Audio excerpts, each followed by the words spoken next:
สวัสดีครับนี่คือ Channel T21 คลิปนี้ผมมากับ Gaming Mechanical Keyboard สุดเท่อีกตัวหนึ่งจากแบรนด์ Tsunami Otemu MK03 ครับผมจริงๆแล้วเรื่องสเปคไม่ได้มีอะไรมากเลยนะครับแต่เล่าหน่อยละกันตัวนี้มีทั้งหมด87ปุ่มนะครับเป็นไซส์ TKL มาพร้อมไฟ RGB backlight เป็นแบบฟิกซ์นะครับ18โหมดสีตัวเครื่องเป็นสีดำแล้วก็มีสวิตช์ให้เลือก3แบบ Red Switch Blue Switch แล้วก็ Brown Switch นะครับสายเชื่อมต่อแบบ USB มากับตัวเครื่องถอดแยกไม่ได้นะครับ 1.6 เมตรปุ่มเป็นวัสดุแบบ ABS ไม่ติดรอยนิ้วมือง่ายนะครับมีคีย์แคปที่เป็นสกรีนภาษาไทยมาให้แล้วก็มีไฟลอดในส่วนของภาษาอังกฤษแล้วก็ตัวเลขนะครับน้ำหนักเบาปรับชันได้2ระดับและก็ที่สำคัญที่สุดราคาประหยัดนะครับตัวนี้หลักร้อยเอง560 บาทเจ้า Tsunami Otemu MK03 ตัวนี้มันดูใกล้ๆแล้วมันเป็นยังไงบ้างนะครับอ่ะอย่างแรกคือแบบสวยมากสวยมากผมลองเปลี่ยนโหมดไฟกันนะเอาเป็นโหมดไฟแบบนิ่งๆก่อนเป็นประมาณนี้อย่างแรกที่สังเกตได้ก็คือเบาถือมือเดียวก็ได้เบามากแต่ผมก็ไม่รู้ว่าจะเบาไปทำไมเพราะว่ามันไม่ใช่ของที่เราจะพกพาไปไหนมาไหนได้ตลอดเวลานะครับแต่ว่านั่นแหละเบานะครับคีย์แคปที่เขาสกรีนมานะครับเราจะเห็นว่าพวกปุ่มตัวเลขครับพวกสัญลักษณ์ F พวกตัวเลข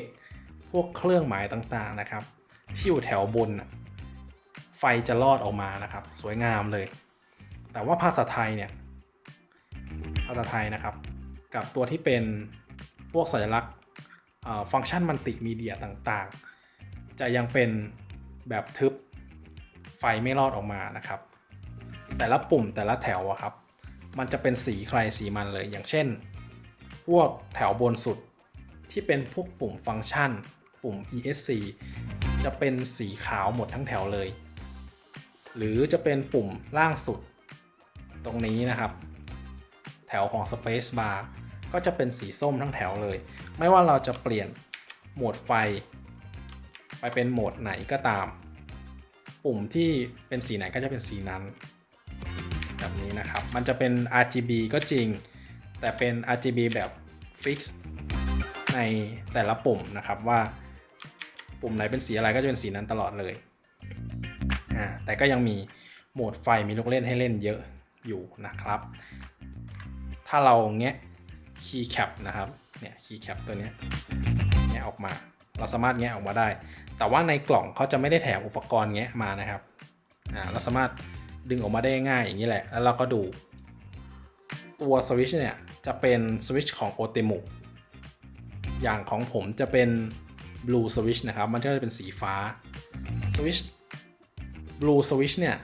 จะเป็นสวิตช์ที่เสียงดังลั่นที่สุดใน3สวิตช์แล้วมี Red มี Blue แล้วก็ Brown เนี่ยตัว Blue เนี่ยเสียงดังลั่นที่สุดแล้วเหมาะสำหรับคนเล่นเกมเยอะๆเล่นเกมในห้องคนเดียวนะครับเสียงมันก็จะค่อนข้างดังแกะได้ทุกปุ่มเลยนะครับอันนี้ผมแกะให้ดู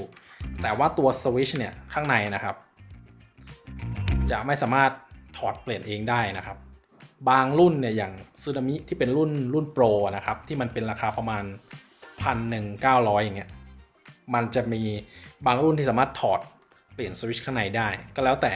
ใครอยากคัสตอมไม่ได้อยากคัสตอมก็ไม่จำเป็นต้องไปซื้อรุ่นพวกนั้นนะครับแล้วก็ตรงนี้นะครับมันจะมีขาสำหรับปรับ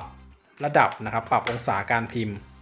ได้เพิ่มอีก1ระดับนะครับรวมทั้งหมดก็เป็น2ระดับถ้าเราลองปรับดูมันก็ไม่ค่อยจะต่างมากเท่าไหร่นะครับแต่ก็ปรับได้ก็ดีกว่าไม่มีนะครับตัวยางรองกันลื่นต่างๆนะครับเขาจะมีจริงๆเขามีอยู่4จุดนะครับมีตรงนี้4มุมตรงนี้นะครับแต่ว่าตัวที่เป็นยางจริงๆเนี่ยจะมีแค่2จุดนะครับก็คือตรงข้างล่างตัวนี้เนี่ยครับข้างล่างเป็นยางตรงนี้เป็นยางตรงนี้ก็เป็นยางแต่ว่าข้างบนนะครับมันดูเหมือนยางแต่มันไม่ใช่ยางนะครับมันเป็นพลาสติกที่ทำหน้าตาให้เหมือนเป็นยาง งสองข้างเลยโดยรวมก็ไม่มีอะไรให้ต้องกังวลหรือว่าใช้งานยากนะครับเราแกะออกมาจากกล่องเนี่ยเขาจะมีให้แค่นี้เลยก็คือตัวคีย์บอร์ดซึ่งสายเชื่อมต่อมันก็จะมากับตัวคีย์บอร์ดนะครับมันจะไม่ใช่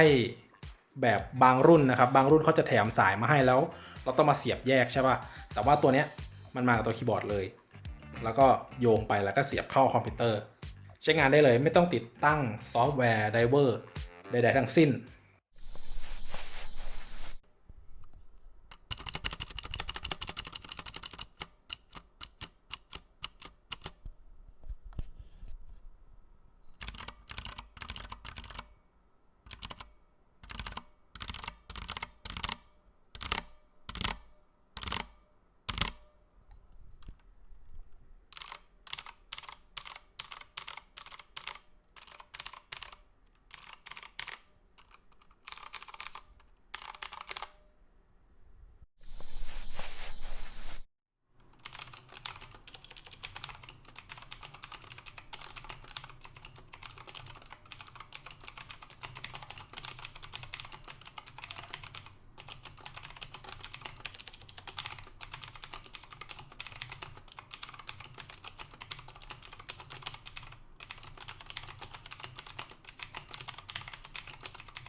จากการใช้งานเจ้า